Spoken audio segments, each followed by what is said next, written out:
Hello friends, welcome back to this channel. दोस्तों, इस video में बात करेंगे आप लोगों से अरविंद लिमिटेड के लिए। लेकिन उससे पहले आप लोगों से रिक्वेस्ट करना चाहूँगा, अगर आप पहली बार देख रहे हैं इस चैनल को सब्सक्राइब करके बेल आइकन को हिट कर लीजिए। और दूसरी रिक्वेस्ट, अगर आपको डीमैट या ट्रेडिंग अकाउंट ओपन कराना है, वीडियो के डिस्क्रिप्शन बॉक्स में लिंक दिया गया है। दोस्तों, अरविंद लिमिटेड का शेयर प्राइस अगर हम प्रीवियस ट्रेडिंग सेशन में देखेंगे तो 98.90 पे ओपन हुआ। 99.55 का पूरे इंट्राडे का हाई था और 98.50 का लो भी था। अगर आप वॉल्यूम देखें तो 3,66,320, मार्केट कैप 98.80 पर क्लोजिंग प्राइस के कंपैरेटिवली 2,577 करोड़ रुपए है। अरविंद का 52 वीक लो 71 रुपीज़ का है और हाई है 158.75 का। दोस्तों, इस कंपनी में प्रमोटर्स की जो हिस्सेदारी है मार्च क्वार्टर में 41.3% की देखने को मिली। एफआईआईज यहाँ पे देखें तो 11.73% के साथ हैं। डीआईआईज 12.06 और पब्लिक के पास 34.91% की होल्डिंग है। अरविंद लिमिटेड में अगर आप एफआईआईज का डेटा देखेंगे तो काफ़ी शानदार है। 11.73 काफ़ी डिसेंट नंबर है, परसेंटेज है। वहीं अगर आप देखें तो प्रमोटर होल्डिंग 41.3% का 7.39% शेयर्स इनके गिरवी रखे गए हैं। अरविंद लिमिटेड के अंदर आपको एक चीज़ पता होना चाहिए, फैब्रिक और गारमेंट की जो डिमांड है ना, इसकी डोमेस्टिक मार्केट में और इंटरनेशनल मार्केट में बहुत ज़्यादा है। ध्यान से सुनिएगा, फैब्रिक एंड गारमेंट की जो डिमांड है वो इंडियन मार्केट यानी डोमेस्टिक मार्केट में plus outside of India international market में बहुत ज़्यादा है। और शायद इसी की वजह से इनका जो एक्सपोर्ट वॉल्यूम है मार्च क्वार्टर में और जो डोमेस्टिक कंजम्पशन वॉल्यूम है, दोनों में काफ़ी बढ़िया इंक्रीमेंट देखने को मिला था। काफ़ी डिसेंट नंबर आए थे। देखिए, फैब्रिक वॉल्यूम में बहुत ज़्यादा ग्रोथ तो नहीं थी लेकिन हेल्दी नंबर आया था। देखिए, हेल्दी होना और ग्रोथ होना दोनों में थोड़ा डिफरेंस है, समझें तो आप। ग्रो मतलब पहले से बहुत ज़्यादा और हेल्दी मतलब पहले से ठीक ठाक है। पहले से बुरा नहीं है बट ठीक ठाक है, ठीक है, बेटर है। वहीं गारमेंट वॉल्यूम में तो ऑल टाइम हाई वॉल्यूम देखने को मिला। गारमेंट का जो कंजम्पशन है Indian market plus international market दोनों में इनका वॉल्यूम काफ़ी शानदार देखने को मिला इस क्वार्टर के दौरान। दोस्तों, आपको एक चीज़ बताना चाहूँगा, इनपुट कॉस्ट क्या होती है किसी भी कंपनी के अंदर। इनपुट कॉस्ट का मतलब क्या होता है आपको पता है ना।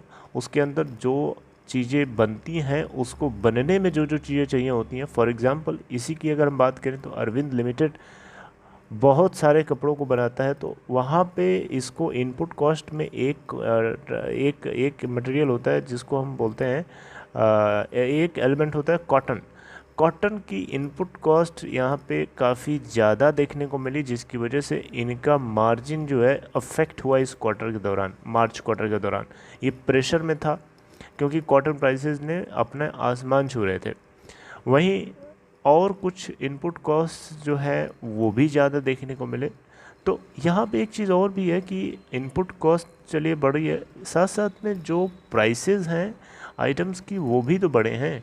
तो कहीं ना कहीं प्राइसेस में इंक्रीमेंट जो हुआ वो कॉस्ट इनपुट कॉस्ट के इंक्रीमेंट को ऑफसेट कर लेता है थोड़ा बहुत, ठीक है। हालांकि यहाँ पे इस क्वार्टर के दौरान इनका जो एक्सपेंस था वो काफ़ी ज़्यादा था। मैं आपको वो भी बता देता हूँ। देखिए, इस क्वार्टर के दौरान इनका जो टोटल एक्सपेंस 2081.22 करोड़ रुपए का था, जबकि एक साल पहले 1566.36 करोड़ का टोटल एक्सपेंस था। आप देख सकते हैं, अगर कंपनी खर्चा ज़्यादा करेगी, एक्सपेंस ज़्यादा करेगी तो डेफिनेटली उसका प्रॉफिट कम होगा उससे, राइट।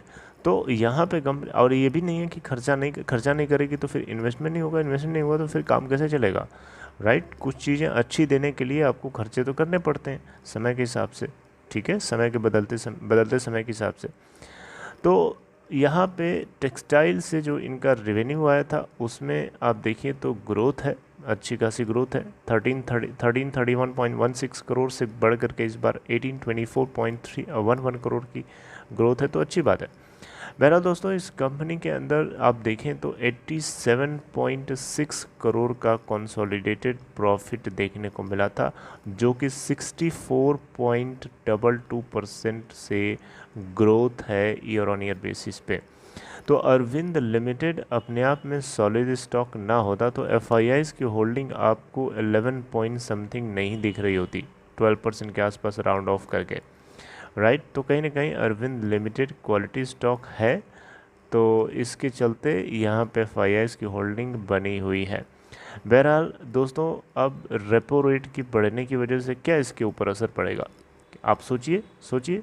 देखिए, रेपो रेट के बढ़ने की वजह से अरविंद लिमिटेड अपने ऑपरेशंस को हैंडल करने के लिए जो लोन लेगा या जो फाइनेंशियल कमिटमेंट करेगा, उसके ऊपर इनको रेट ऑफ इंटरेस्ट ज़्यादा पे करना पड़ेगा। सिंपल सी बात है।